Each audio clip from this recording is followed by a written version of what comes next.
This video is brought to you by Paperlike, the screen protector that makes drawing or writing on an iPad feel just like paper. Check out the link in the description to learn more. What is up guys, Kharma Medic here and welcome back to another dose. If you're new to the channel, hi, my name is Nasser and I'm now a third year medical student studying at King's College London. And every day, whether I'm at university taking down lecture notes or I'm on clinical placement in the hospital writing down interesting things that I see on ward rounds, I'm using my iPad to take notes every single day. It's absolutely changed my life as a student and has been the single most valuable investment that I've made. I'm a huge fan of students using digital or electronic note-taking methods, and in this video I want to show you exactly why. If you are a student using the iPad Pro, I'd love to hear from you in the comments about how you use it in your day-to-day and what it's helped improve in your life. So as a medical student, I spend hundreds of hours sitting at my desk learning all kinds of different things about the human body, and so as you can imagine, I accumulate tons and tons of notes. Here are a couple of examples of what my notes look like. Tend to look something like this with pictures that I've taken from the lecture slide. Also have my subtitles here, and then everything underneath is sort of the information relevant to that subtitle. I use all kinds of different colors and note-taking techniques to help me remember things. I actually have a whole video on that. You guys can check it out over here. But over time, before I switched to the iPad, I accumulated so many different papers. You know what? Let me just show you.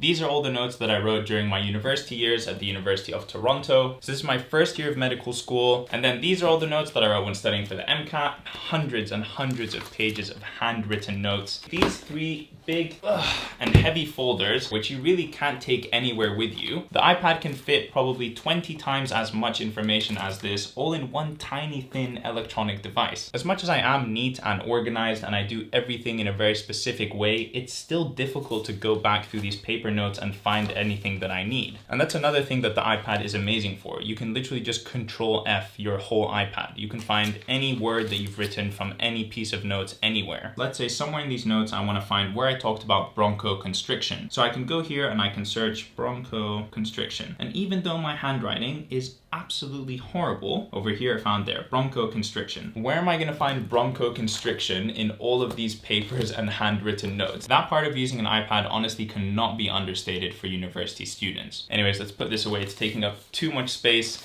And it's heavy. It's so light, you barely even notice it when it's in your bag, and it literally carries 10 times the amount of information that I could put in physical space. All the pens and papers that I used to carry around with me has been simply replaced by this one Apple Pencil. All the colors, thicknesses, highlighters, and pens that I could possibly want at my fingertips in just 1 second. It's just this one simple, extremely thin and light device. Another amazing feature about the iPad is that you can use it as a second screen with your MacBook. With the new iOS and macOS updates, they've made this very, very simple using an application called Sidecar. You just click this one button and it will immediately make your iPad a second screen. I honestly cannot overstate how valuable having a big screen has been for me. It improves my productivity and my efficiency so much. You can have the essay that you're writing open on one screen and then all of the internet research that you're doing on the other. Now I decided to go with the 12.9-inch version of the iPad Pro, and that's because I wanted more screen real estate for when I'm multitasking, you know, having two different apps open at the same time. It's definitely valuable to have more screen real estate in order to write. So the amazing thing about the iPad is, for example, let's take my lectures on cardiovascular disease.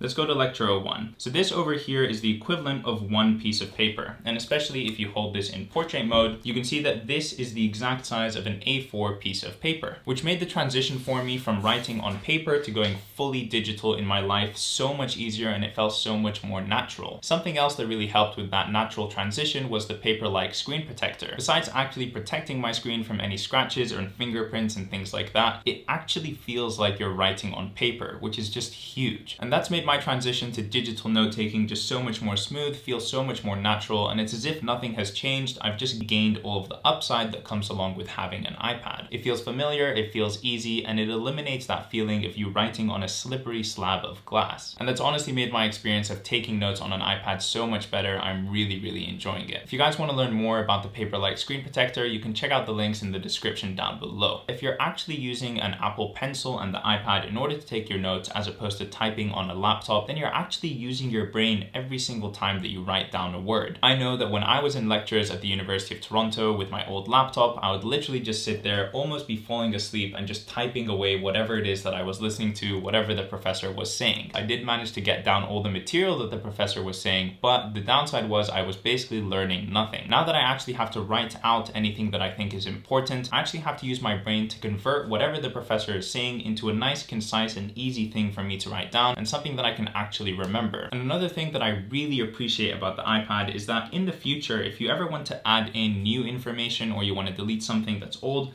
it's just so simple. You can move things around, manipulate things, and just add in new info, which is something that I really hated not being able to do on my paper notes. If I ever had to add something or I forgot something and I now need to just squeeze it in, it was always such a big thing because I was ruining my very neat organization and having to move things around. So this is just a very big point for me. Now we can't talk about the iPad without talking about the apps. So obviously not only do you get this device that's amazing for taking your notes, organizing everything in your life, but you also have the App Store. Now as a medical student, one of the apps that I use the most is C3D for Anatomy, which is an anatomy app that allows you to see the human body in 3D. You can manipulate the body, zoom in, click on different bones, objects, and structures, and learn more about them, and it's just an incredibly useful app. On top of that, obviously there's millions of other apps. I use Quizlet for my flashcards, I use Geeky Medics in order to prepare for my objectively structured clinical exams or OSCEs. You know, there's all kinds of apps that you can use in order to help you study, in order to improve your efficiency while studying. It's not just something that you use to write on and take notes. It has a lot of other benefits as well. Now, one of the biggest advantages of having an iPad is simply the organization and decluttering ability that it grants you. So for example, in this note-taking app called Notability, over here on the left, I have all kinds of different dividers, and within them, all kinds of different subjects. As you can see, they're neatly organized by color. And let's open one of them, let's say supporting life. Within supporting life, I have all of these different subjects, and each one of these is going to have its own set of lectures, case-based discussions, workshops, etc. And within each of those, you guys can see the notes that I've taken. Lecture 2, pleural diseases. Scroll down a bit more, lecture 3, hypersensitivity and asthma. And as you can see, for every single one of these lectures, there's just, look at how much information I can put here. And just the style, the organization, and everything, it's just amazing. Another thing with the iPad is you literally have no papers ever. Any document or handout I'm given in my tutorials, I literally take a photo of, send to my iPad, and import directly into Notability. That way I never lose papers, I never crumple papers, and it's literally all in this one little thin device. I mean, I can't say this enough. And then with travel, if you ever want to go on holiday or go home to visit your family, but you have to keep up with a bit of studying, you know, memorizing some flashcards or going over a couple of lectures,